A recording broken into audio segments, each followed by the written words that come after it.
Ukrainian aviation hit Russian bridges in the Belgorod region to prevent the Russian army from evacuating their equipment. It is noted that F-16 bombed the bridge in Belgorod. Analysts from the Dnipro Osint group reported that the aircraft hit bridges in Grafivka and Nadezhdivka. Both roads lead from the town of Krasna Yaruga, and the group trying to eliminate the Ukrainian bridgehead is commanded from there, the analysts shared. The BBC has learned that the operation of the Ukrainian Armed Forces in the Belgorod region has been going on for a week. There is very little official information about this Ukrainian offensive, although Russian and foreign sources report some successes of the Ukrainian Armed Forces and their advance into the Belgorod region. The only information released by government agencies is a statement by the Russian Ministry of Defense on March the 18th, which refers to an attempt by Ukrainian army units to move in towards the settlements of Demidovka and Prilessye in the Krasnoyaruzsky district. These are villages on the border of the Belgorod and Kherson regions of the Russian Federation, near the border. According to the Russian authorities, they were attacked by about 200 Ukrainian Armed Forces soldiers in 29 vehicles. Vyacheslav Gladkov, governor of the Belgorod region, announced the evacuation of the border residents and called the situation very difficult. Osint researchers claim that as of March the 26th, the Ukrainian army was fighting for control of 2 Russian settlements. The Ukrainian analytical project Deep State shows that the grey zone on Russian territory here is about 13 square kilometers. Kiev does not comment on the situation in the Belgorod region. It is noteworthy that during the Ukrainian offensive in the Kursk region in August 2024, the Russian Defense Ministry reported that in the first days that the attack was fought off and the Ukrainian army was pushed back to the border, but this turned out to be untrue. Also recently, the HIMARS multiple launch rocket system managed to destroy 4 Russian helicopters in the Belgorod region. Ukraine had requested F-16 fighter jets for months before several countries agreed to supply them in 2023, pledging around 100 aircraft in total. The first F-16s arrived in summer 2024, though the exact number currently in operation remains undisclosed. The Ukrainian Air Force's fighter jets, such as F-16, are instrumental as the last line of air defense against Russian missiles and drones.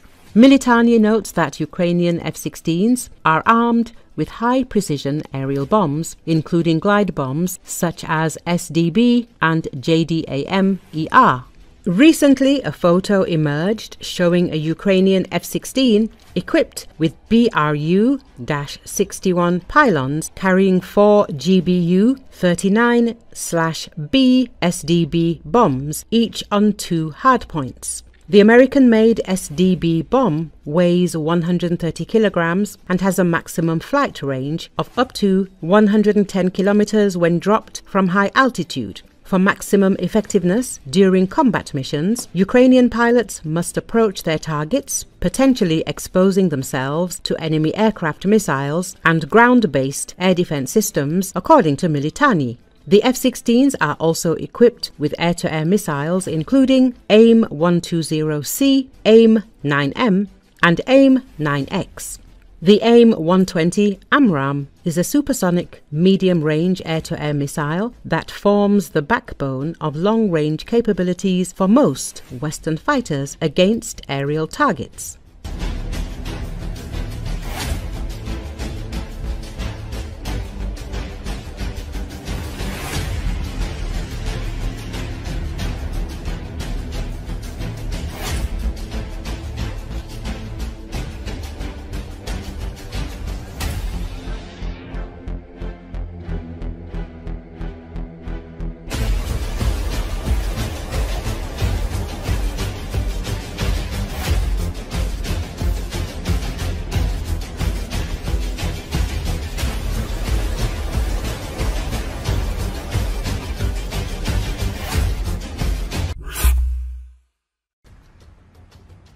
Ukrainian troops are advancing deep into Russia's Belgorod region despite Kremlin claims they have repelled the attack. This is a new silent invasion, writes The Telegraph. In western Russia, near the fortified border with Ukraine, the roar of armored vehicles could be heard as they cleared minefields and barricades.